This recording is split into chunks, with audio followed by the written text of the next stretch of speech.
When I was a kid, my mom didn't want me and my sisters to have access to cable TV. She thought that channels like Nickelodeon and MTV would rot our brains. As much as I resented this at the time, in retrospect, I'm actually really grateful that my mom cared enough to moderate the kinds of content that I was consuming. The truth is, not all TV is made with the intention of contributing something meaningful to society. A lot of shows you'd find on TV in the early 2000s were mass-produced slop, low effort at best, and downright dangerously misinformative at worst. And that was back when you had to turn on a TV and look for a channel to get your entertainment. Now kids carry their TVs around with them and can watch YouTube video after YouTube video of, kid-friendly content. Honestly, as much as they may not like it, if I had kids, I'd be sure to restrict the kind of content that they were consuming too. Instead of staring mindlessly at Minecraft YouTubers for hours on end, I'd love to sit them down in front of the same kinds of things that I watched when I was younger. It may come as a surprise to a lot of parents, but little kids don't need constant overstimulation to stay engaged. Sometimes all it takes is some CGI dinosaurs and a soothing British narrator. TV documentary series were gaining popularity in the early 2000s, and channels like the BBC, History, and Discovery were at the forefront of this genre. Some of these series were incredibly impactful and cherished even to this day, such as the legendary Walking with Dinosaurs. Name one paleo nerd who grew up between the years 1990 and 2010 who hasn't watched this series. And while it's true that the information presented in these films isn't always accurate, the intention of the creators was to make something entertaining yet informative. They wanted to turn the public's fascination with a topic like dinosaurs into an opportunity to teach people about real science. Even if some of the facts were later deemed to be outdated information, docuseries like these got young people excited about learning, and that's a valuable thing. On the other hand, you had shows like Ancient Aliens that basically threw any regard for actual science out the window and replaced it with incredibly misinformative conspiracy theories. It's possible that they were actually extraterrestrial beings who came here to influence humankind. But there's a weird middle ground between educational, beneficial content and meaningless, anti-educational filler. Somewhere between Ancient Aliens and Walking with Dinosaurs, there's a no man's land of well-researched yet entirely fictional content that was educational enough for it to be sold in most museum gift shops, but imaginative enough for them to be considered science fiction, more than documentaries. I'm talking about the subgenre of docufiction, taking fictional concepts, stories, and characters and formatting them as if they were the subjects of a real-world documentary. Some notable examples include Alien Planet, Dragons, a fantasy made real, and, on the less informative end of the spectrum, Finding Bigfoot, which is really more of a reality show than it is a docufiction, but either way, they wanted you to believe that this shit was real. Finding Bigfoot got 9 seasons, by the way. I do think there's a squatch in these woods. My favorite series from this genre, though, has to be the iconic, the incredible, the unforgettable The Future is Wild. Hi everyone, it's Jack from the future. That's right. I've traveled to the future, and I can assure you that it is, in fact, wild. Let me give you an example. Did you know that in the future, this video is going to be copyright claimed by a German broadcasting company that I guess owns the rights to The Future is Wild, or at least the German dub of The Future is Wild. Now, of course, they just have bots that automatically detect any of the footage that they own the rights to without even considering that it might actually be fair use and well within my rights to use. And no matter how many times we try to alter the footage to get around their copyright bots, unfortunately, they would not let us monetize the video. So unfortunately, what you're seeing is not really the result of a deliberate creative choice, but rather a creative solution to a problem that had no other solutions. Now I will return you to the Jack of the present. Hey, do you want to go wait outside while I record this? Do you see that? Oh, now you're quiet. If you want to see the full unedited video before we made all of these changes, it's going to be uploaded on our Patreon for free. I would ask that you continue to watch this version of the video uploaded to YouTube, so we too get the monetization for it. But if you're done with this and you liked it and you wanted to watch it again and say, hey, I would love to see those clips of The Future is Wild without those effects on the screen, it will be on Patreon for viewing for free. Now I will send you back to present Jack and the present video. Now, I want to preface my analysis of this show real quick, but before we get into it, I am not a scientist. I am not a filmmaker. I am an illustrator and a character designer. I make up creatures for a living. When I watched this series as a kid, and I watched it a lot, I was enamored by the idea that a group of adults got together and basically did what me and my sisters did on the average weekday afternoon. Make up a bunch of fake animals and talk about how they kill each other. I'm going to attempt to critique The Future is Wild in as much of an academic sense as I possibly can, but be warned, a lot of this is coming from the perspective of a man who has made content like this before and has a non-zero amount of nostalgia-based bias. The Future is Wild is a 13-episode-long docuseries released in 2002 on the Discovery Channel and Animal Planet in the United States and the BBC in the United Kingdom. The series discusses speculative evolution, a subgenre of science fiction wherein writers hypothesize possible futures for our current planet, imagining a world 5, 50, or 100 million years in the future, where evolution has written a new chapter in the story of life.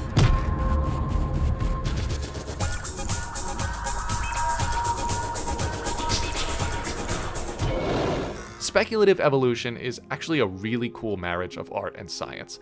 As the name suggests, it applies what we know about genealogy, ecology, and biology to speculate what life on our planet may look like given enough time and generations of adaptation. We know that the family of dinosaurs that included the T-Rex evolved quite a bit since the mass extinction event about 65 million years ago, and now, instead of giant carnivores that weigh more than a school bus, we have cute little birds that decorate pillowcases and the shoulders of pirates. If such a dramatic change could occur to a family of animals over 65 million years, who knows what the animals we're familiar with today will look like in another couple millennia?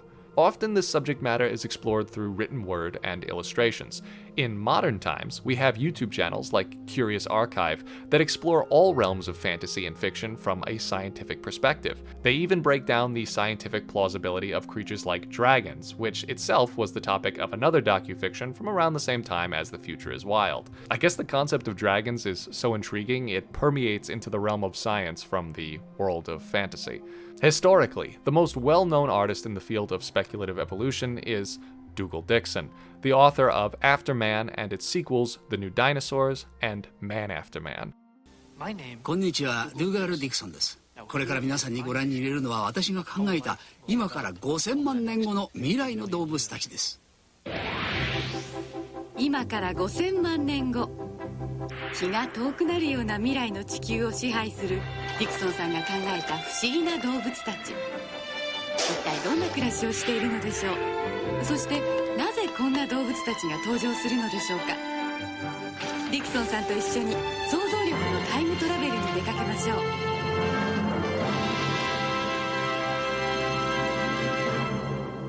Even if you're not familiar with his name, I bet you've seen this image before. Yep, this is one of Dixon's illustrations, depicting two evolutionary descendants of Homo sapiens. Dougal Dixon was actually involved in the production of The Future is Wild. In 1996, producer Joanna Adams asked Dixon, alongside other artists and scientists, to be part of her idea for a documentary series about a hypothetical and scientifically plausible futuristic Earth. According to a blog post by H. Thomas and confirmed by Adams herself in a reply to the same post, the process of creating The Future is Wild began with figuring out the geology of a future Earth. The Earth's crust is broken into huge plates like pieces of a jigsaw that jostle and slide over the face of the globe at a few centimeters a year. In 100 million years' time, the continents will be in completely different positions. Again, I'm not a scientist, so if you'd like a more well-informed breakdown of predicting the movement of tectonic plates, I recommend watching The Future is Wild.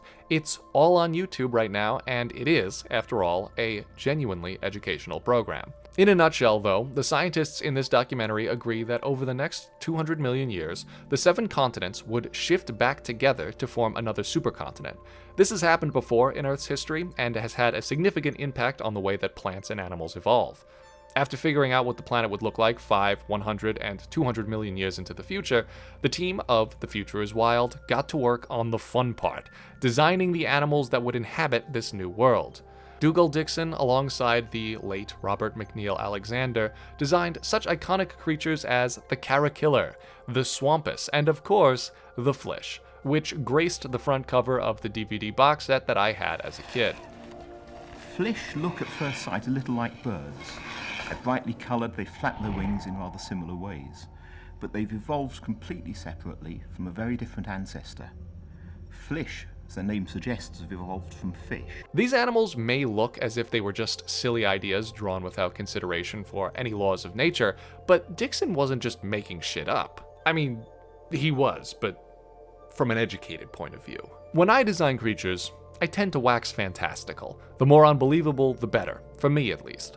And that works really well if you're creating characters for a world of fantasy, horror, or any other genre where the rules of our world don't apply. But like I always say with character design, intent is everything. Dixon's intent was not only to create something exciting that would hold people's attention while it was on screen, but to use his art to demonstrate real-world scientific concepts like evolution. Take the Caterpillars from episode 3. Caterpillars are fast. In this episode, we get a glimpse into the ice age of 5 million years after the modern day. This dramatic shift in global climate has turned the Amazon rainforest into a vast grassland. It's a shame humans don't exist anymore because McDonald's would have really loved to graze their beef cattle here. Over the course of 5 million years, life has had plenty of time to adapt to the changing ecosystem.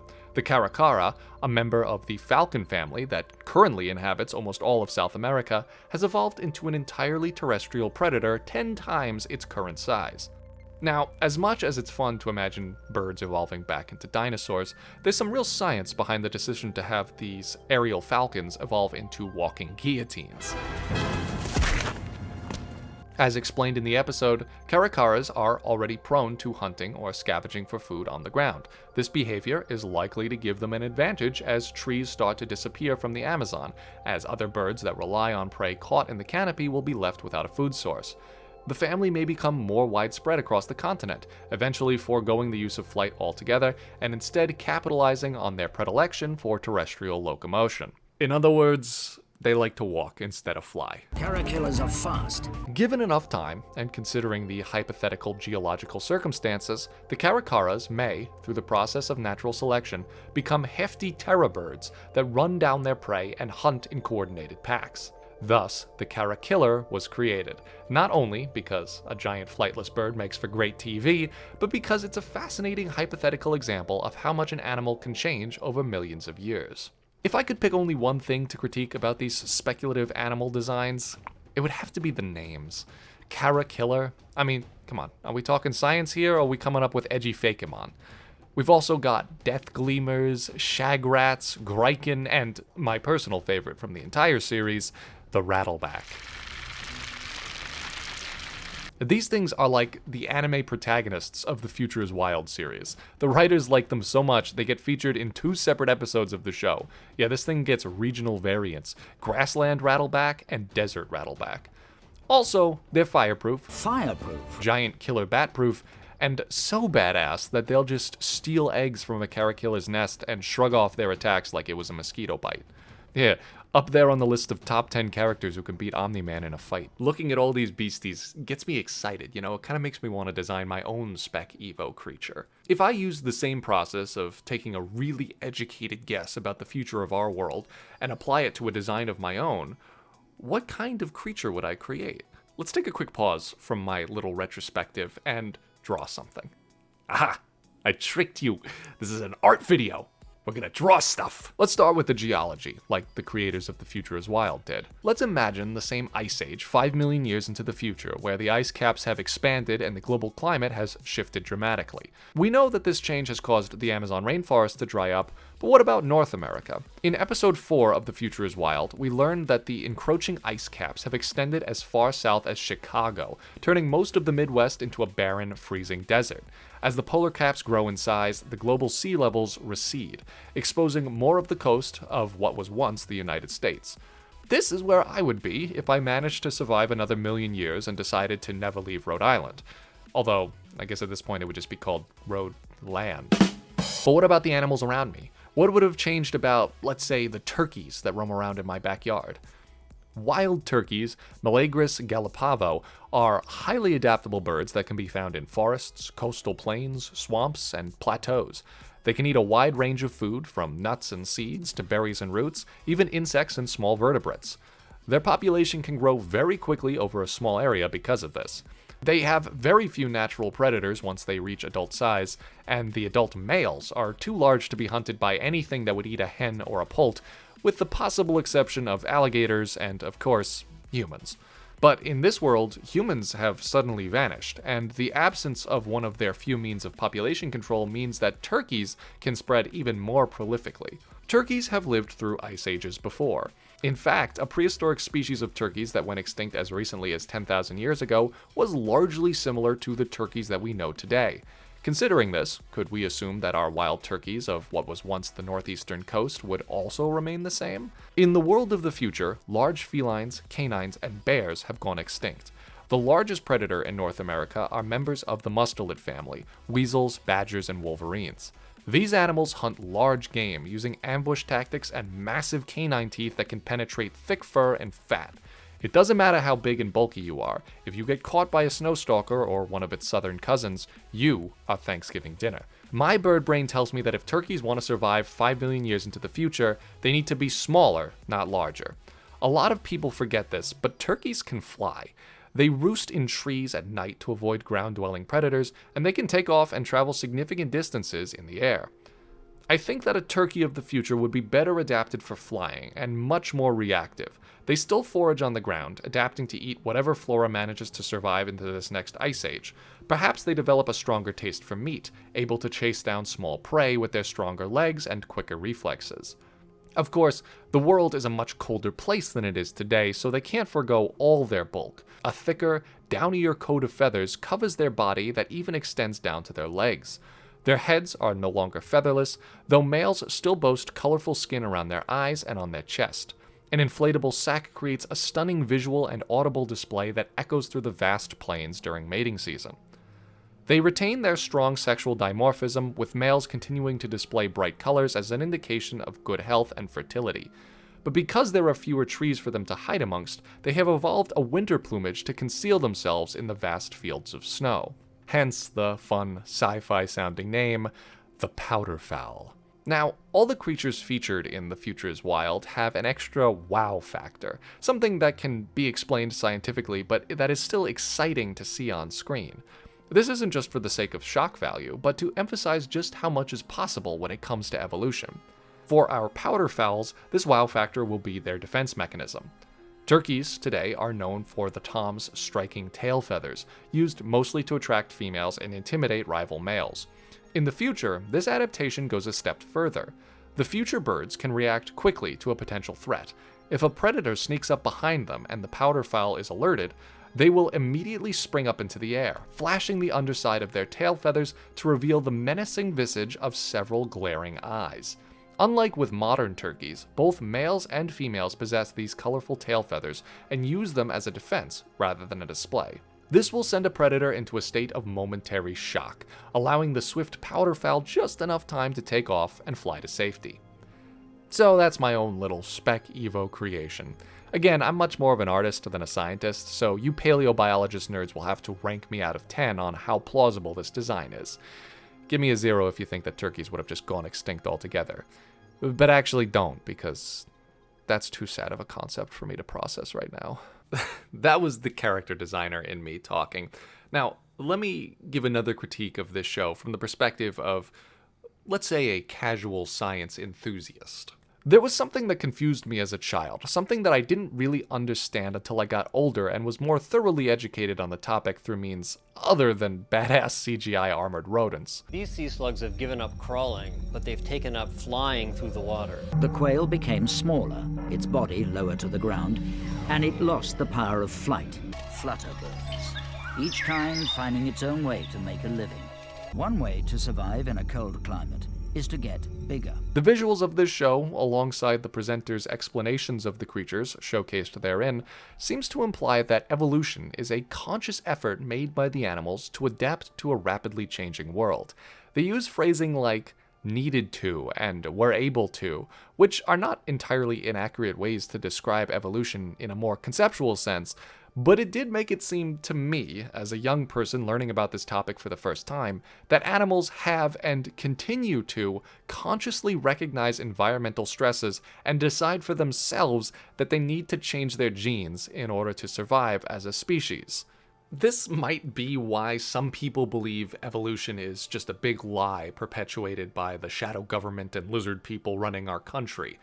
I mean, who would benefit the most from tricking the general public into thinking that at one point in our planet's history, the world was ruled by giant reptiles? But seriously, if your understanding of evolution is that it's something that happens over just a few generations as the result of a species coming to its own conclusion that it needs to change, it doesn't really make any more sense than just saying that Noah forgot to bring the dinosaurs on the ark, or whatever it is that creationists are saying these days. Fortunately, that's not how evolution works, and it's not how the creators of the show thinks it works either. Evolution describes the process of natural selection, allowing certain individuals of a species to have a better shot of surviving long enough to pass on their genes due to random and sometimes very subtle mutations in their DNA. Let's use the Caracillers as another example. Aha! I tricked you. This is an educational video. We're gonna learn some stuff. Let's say the future of our world promises an Amazonian grassland. Every generation of Caracara born will have some offspring that have a handful of genes that would better suit them to life as a terrestrial predator. Just like with humans, not every animal born to the same parents is genetically identical. Maybe they have slightly stronger legs than their siblings, or perhaps their wings are weaker than the rest of the brood. As the environment changes around them, these discrepancies in their genetic code actually give them a better shot at surviving long enough to pass these genes along to a new generation that will then have the possibility of having even more beneficial mutations.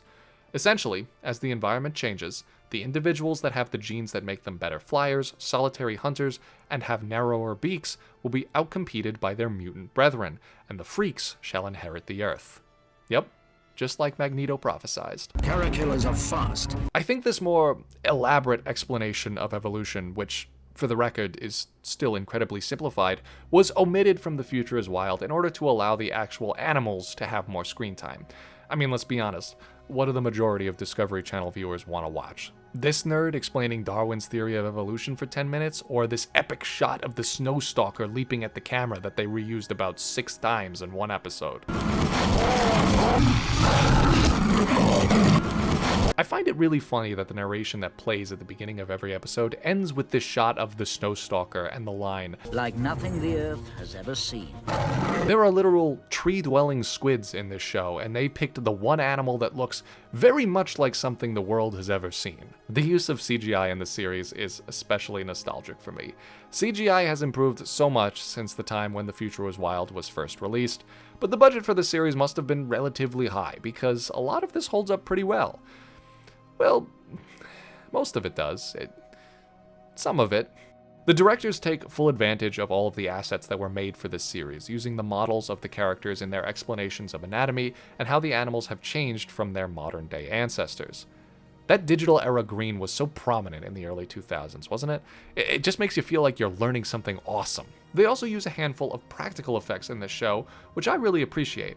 It's seen less and less in all forms of media these days, but having handmade props for your science fiction film goes a long way. It can not only look better than CGI in some cases, but also demonstrates a commitment to the craft that goes beyond a digital rendering. This isn't to say that designing and rendering computer graphics isn't hard work. It certainly is, But taking that extra step to supplement your CGI with something physical that requires a team of humans to collaborate on is, in my opinion, an indication of true artistic integrity. In episode 6, we meet the Ocean Phantom, a colony of siphonophores that function as a single organism. To better convey the concept of a colonial organism, the animal is depicted as a raft-like assembly of gelatinous bubbles. Each cell represents an individual, and each individual serves a different role in the colony. An interesting depiction of an evolutionary adaptation that the presenters will remind you exists today in the modern world.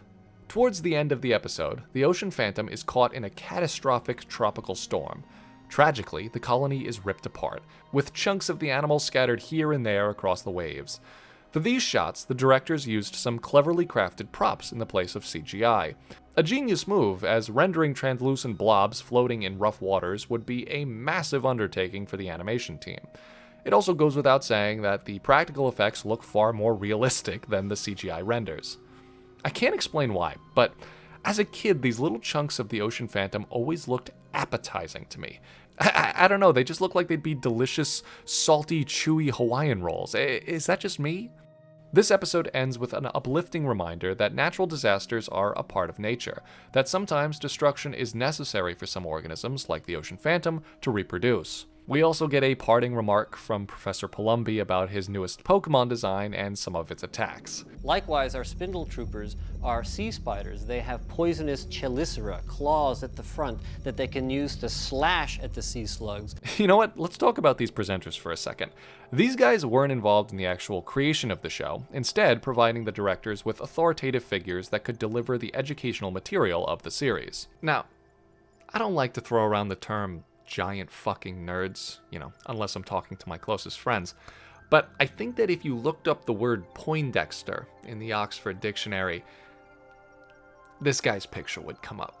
These aren't just nerds, they're nerds in their element, and there's really nothing better than hearing some socially awkward college professor blather on about his hyperfixations. Hi, I'm Bruce Tiffany. I'm a faculty member in the biology program in CCS and also a faculty in the Department of Earth Science, where I'm a paleontologist. Professor Bruce Tiffany was not only a professor at the University of California, but from 2005 to 2016 served as the Dean of the College of Creative Studies. That's right, in addition to having a doctorate in paleobiology, Bruce here also taught a flower and landscape painting course. You'd be surprised how often science and art go hand in hand like that. And just in case you didn't think he was a big enough nerd, he also sported an iconic wizard hat during lectures and commencement speeches.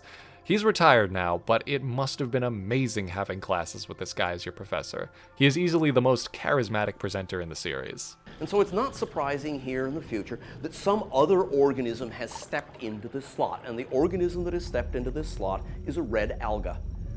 Mike Lindley will, to me, unfortunately, forever be the guy who talks about turtle sex for a bit longer than I was comfortable with. Of course, there is one major problem about being so huge, and that's when it comes to mating. Now, modern-day tortoises mate on top of each other, but the Corsatoraton is far too big for that. They've solved this problem by mating back to back.